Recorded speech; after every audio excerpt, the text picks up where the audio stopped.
तरसरत है और जब वो अपनी खून पसीने की कमाई का दाम मांगता है तो ये सरकार उसके रास्ते में कीलें बिछाती है, उसे गोलियों से लूलुआन करती है। और एक गरीब किसान की बेटी होने के नाते मैं इस मंच से उन किसानों को अपना समर्थन पेश करती हूँ और उन संगीन नफरती चिंटुओं से कहना चाहती हूँ जो सुबह 5 मिनट उठकर गमले में पानी देते हैं, जिन्होंने कभी खेती नहीं की, वो हम खेतीहर समाज को सिखाते हैं कि कौन असली किसान है और कौन नकली किसान है। अरे जिनकी 7 पुश्तों ने हल की मूठ नहीं पकड़ी, वो क्या हमें बताएंगे कि कौन असली किसान है और कौन नकली किसान है। दोस्तों, आज मणिपुर के अंदर हमारी महिलाओं के साथ जो हैवानियत, जो बर्बरता की जा रही है, वह नाकाबिले बर्दाश्त है। जिस तरह से गोलियों के दम पर, बंदूक के दम पर उनकी अस्मिता के साथ खिलवाड़ किया जा रहा है और हमारे देश का निकम्मा प्रधानमंत्री व निकम्मा गृह मंत्री अपनी आंखों पर पट्टी बांधकर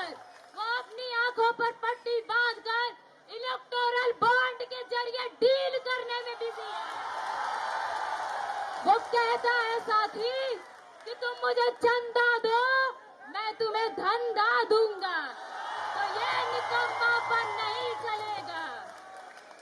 मैं अपनी कैंपस की महिलाओं से कहना चाहती हूँ कि बीएचयू के अंदर जहाँ से मैंने ग्रेजुएशन किया है, इन्हीं संघी गुंडों ने, इन्हीं संघी रेपिस्टों ने, आईआईटी के इन संघी गुंडों ने उस आईआईटी की महिला का गैंगरेप किया था।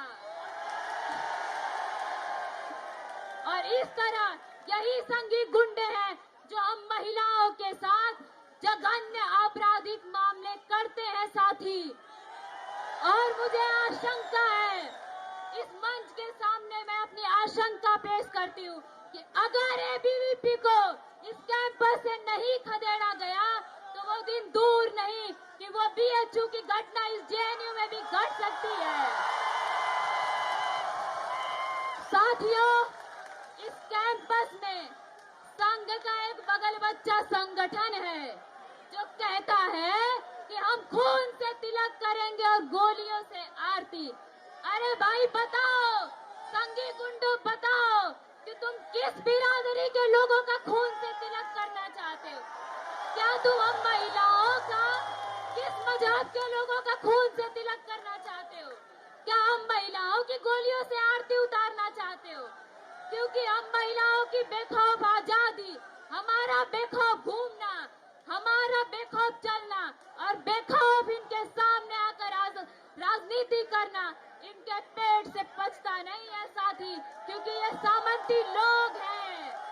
अरे ये तो उस मनु के चेले हैं जिस मनु ने कहा था कि महिलाओं को घर के अंदर बंद करके रखना चाहिए। बैठ जाऊंगा मैं, कोई बात नहीं, कुर्सी तभी लेके बैठा था। साथियों, जिस तरीके से इस कैंपस में पीएचडी में जेंडर डिप्रिवेशन पॉइंट खत्म करके लगातार इस कैंपस में महिलाओं की आबादी को कम किया जा रहा है, ये चाहते हैं कि महिलाएं जो थोड़ी सी बची है कैंपस में वो इस कैंपस को छोड़कर चली जाएं, लेकिन हम ऐसा नहीं होने देना चाहेंगे।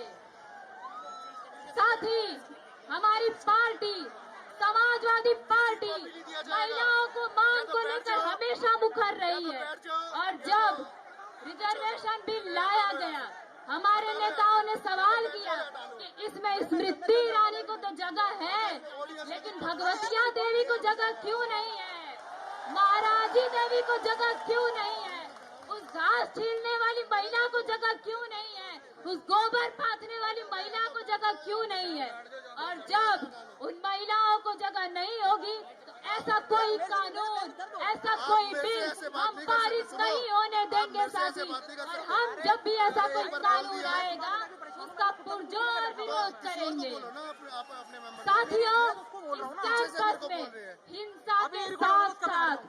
50 सालों से अभी बहुजन रिकॉर्ड कर प्रतिभाओं रही है का ना, रिकॉर्ड साइड हो गया, कत्लेआम तो मत जारी बोलना। है। वाइबा के अंदर बैठकर ये द्रोणाचारी प्रोफेसर हम बहुजनों का अंगूठा काट रहे हैं। और साथ ही मैं ये बात कोई हवा में नहीं कह रही हूँ, इसी जेएनयू प्रशासन द्वारा बनाई गई ये अब्दुल नाफे कमेटी की रिपोर्ट चीख चीख कर कहती है, ये चीख चीख कर कहती है रिपोर्ट कि बहुजन लोगों के साथ वाइबा में डिस्क्रिमिनेशन किया जाता है।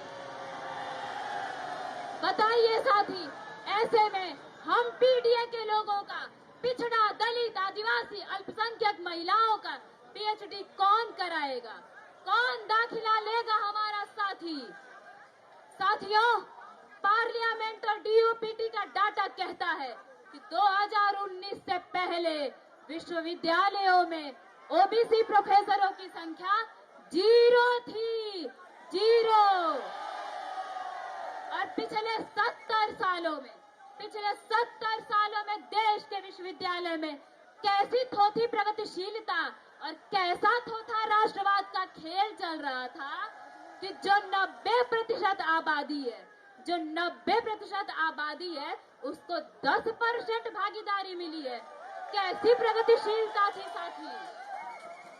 आप बताइए साथी कि ओबीसी, दलित, आदिवासियों को पीएचडी कौन करवाएगा?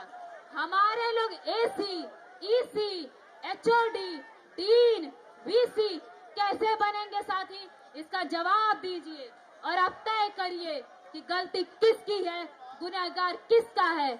हम बहुजनों का आखिर वो गुनहगार कौन है जिसने हमें 70 सालों से रोका किसी विश्वविद्यालय की दहलीज पार करने में? आप बताइए और आज तय कीजिए साथी। और साथियों, 1970 से यह कैंपस लाल था और वो लाल का दावा करने वाले बताएं कि 2007 से 2016 तक इस कैंपस में ओबीसी, दलित, आदिवासियों को नॉट फाउंड सुटेबल क्यों किया गया था? साथ ही ये कहते थे कि बहुजन अवेलेबल ही नहीं है। अरे जब हम अवेलेबल हुए तो ये कहते थे कि बहुजन एलिजिबल ही नहीं है। जब पढ़ लिख कर हम एलिजिबल हुए तो ये कहते हैं कि बहुजन सुटेबल ही नहीं है। ये कैसा घिनौना मजाक कर रहे थे आप हमारे साथ? कैसी थोथी प्रगतिशीलता थी आपकी?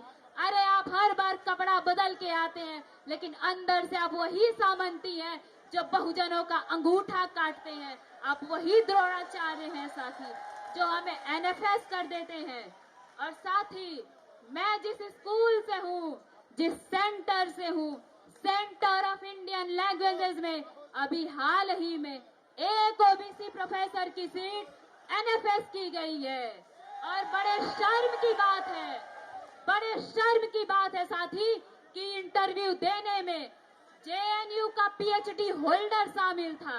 बताइए कि जेएनयू का पीएचडी किया हुआ व्यक्ति जेएनयू में ही प्रोफेसर बनने के लिए सुटेबल नहीं है, तो वो एलिजिबिलिटी का क्राइटेरिया क्या है? क्या संघ में जाके लाठी बाजना एलिजिबिलिटी का क्राइटेरिया है? Speaker please address to the chair. साथियों, सबसे ज्यादा दयनीय स्थिति इस कैंपस में माइनॉरिटीज की है। सबने माइनॉरिटीज को वोट बैंक की तरह प्रयोग किया है लेकिन किसी ने उनकी भागीदारी सुनिश्चित नहीं की है। हमारी पार्टी ने उत्तर प्रदेश में सबसे ज्यादा अधिकार माइनॉरिटीज को दिया है, उनकी भागीदारी सुनिश्चित की है। और अपनी पार्टी के नक्शे कदम पर चलते हुए हम इस कैंपस में माइनॉरिटीज के लिए इस मंच से माइनॉरिटी रिजर्वेशन और माइनॉरिटी डिप्रोशन पॉइंट की मांग करते हैं।